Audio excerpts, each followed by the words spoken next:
1 subscribe করুন, bell বাটনে click করুন।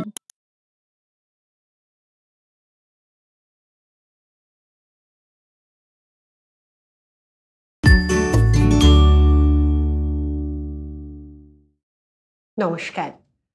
মঙ্গলবারের কথা ও কবিতা স্টুডিওতে আজকের এবং এই সময়ে রবি মাস, কারণ বৈশাখ। আর বৈশাখে যখন চলতে থাকে, চলতে ফিরতে বারে বারে নয়নে স্বপনে যে কোনো সময়ে যিনি উদয় হন, যিনি বারে বারে আলাদা তিথি নক্ষত্র না মেনে উদয় হতেই থাকেন, তিনি হলেন আমাদের প্রাণের কবি রবি ঠাকুর।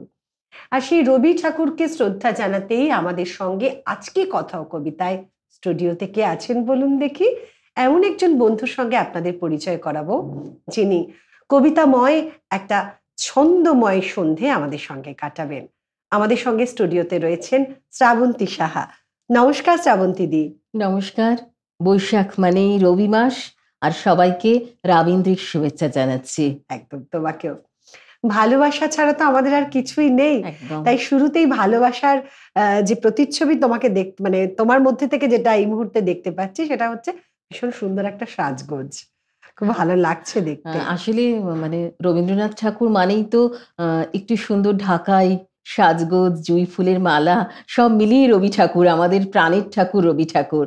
তাই সেই ভালোবাসাটাই আমার সাজগোজে প্রতিফলিত হয়েছে। মানে সেটাকে সঙ্গে নিয়েই তুমি আজকে আমাদের সঙ্গে। একদম। তো শুরুতেই আমাদেরকে রবি ঠাকুরের প্রতি শ্রদ্ধা জানিয়ে আমাদের কাছে এবং আমাদের দর্শকের দরবারে তুমি কি পৌঁছে দেবে বলো। শুরুটা করব একটা প্রার্থনা দিয়ে, কারণ আমরা মনে করি যখন শুরু করি তখন স্কুল লেভেলে যখন করি তখন একটা প্রার্থনা দিয়েই শুরু হয়। তো আমি আজকে প্রার্থনা দিয়ে শুরু করব। একদম। কবিতার নাম হচ্ছে আত্মত্রাণ। বিপদে মোরে রক্ষা করো। একদম। শোনা। বিপদে মোরে রক্ষা করো, এ নহে মোর প্রার্থনা। বিপদে আমি না যেন করি ভয়, দুঃখ তাপে ব্যথিত চিতে নাই বা দিলে সান্ত্বনা। দুঃখে যেন করিতে পারি জয়।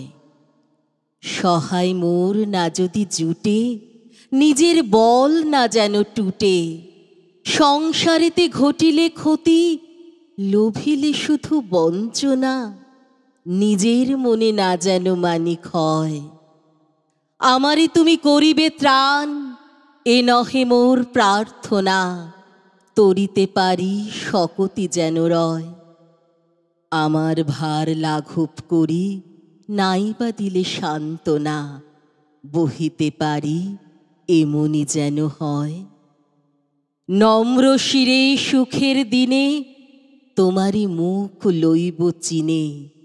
দুঃখের রাতে নিখিল ধরা, যেদিন করে বঞ্চনা।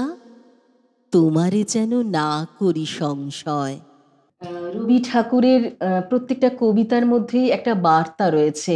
এই যে আমরা বিপদকে জয় করব, তাই রবি ঠাকুরের সমস্ত গান কবিতা আমরা যদি আমাদের যাপিত জীবনে আমরা সেটাকে মেনে নিই, তাহলে বোধহয় আমাদের দুঃখ কষ্ট সমস্ত কিছুকে আমরা জয় করতে পারবো।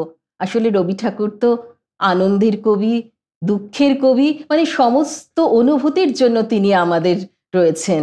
আমার যেটা মনে হয়, আমি তো খুব ক্লান্ত হলে এটাই করি একা একা। যদি গানে মানে আসলে কাউকে শোনাবার জন্য না, নিজে ভালো লাগার জন্য, নিজেকে নিজে শোনানোর জন্য। দিদির ছোটবেলা কোথায় কেটেছে? আমি আসলে দুর্গাপুরেই বড় হয়েছি।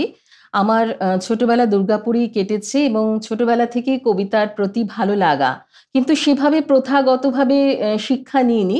একটু বড় বয়সে আমি প্রথাগত শিক্ষা নিয়েছি বিপ্লব মুখার্জির কাছে।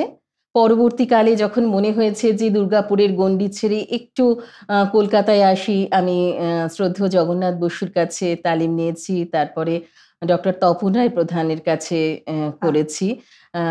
এরপর আস্তে আস্তে কলকাতার মঞ্চ, এই সমস্তগুলো জায়গায় আমার আস্তে আস্তে আমার ভালো লাগা এইগুলো ছড়িয়ে দিতে চেয়েছি, যাতে আমার কবিতা সবার মাঝে শোনানো হোক, এই বিষয়টা আমার ভেতরে।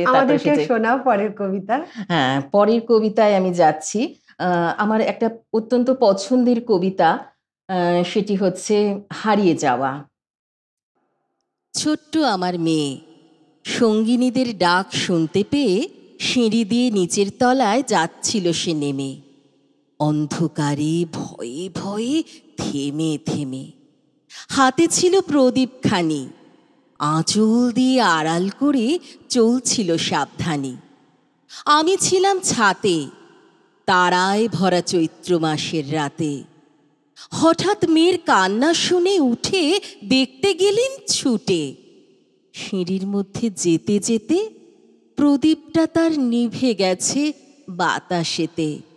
শুধাই তারে, কি হয়েছে বামি? সে কেঁদে কয় নিচে থেকে, হারিয়ে গেছি আমি। তারায় ভরা চৈত্র মাসের রাতে ফিরে গিয়ে ছাতে মনে হলো আকাশ পানে চেয়ে আমার বামির মতোই অমনিকে এক মেয়ে। নীলাম্বরের আঁচলখানি ঘিরে দীপশিখাটি বাঁচিয়ে একা চলছে ধীরে ধীরে। নিপ্ত যদি আলো, যদি হঠাৎ যেত থামি, আকাশ ভরে উঠত কেঁদে, হারিয়ে গেছি আমি, হারিয়ে গেছি আমি। থাকে যে যেখানে বাঁধন আছে প্রাণে প্রাণে। একদম। কোথাও গিয়ে সেই বারে বারে আমাদের কি বলি, বাকিটা বলবো। আপাতত নিয়ে নিচ্ছি একটা ছোট্ট বিরতি, সঙ্গে থাকুন।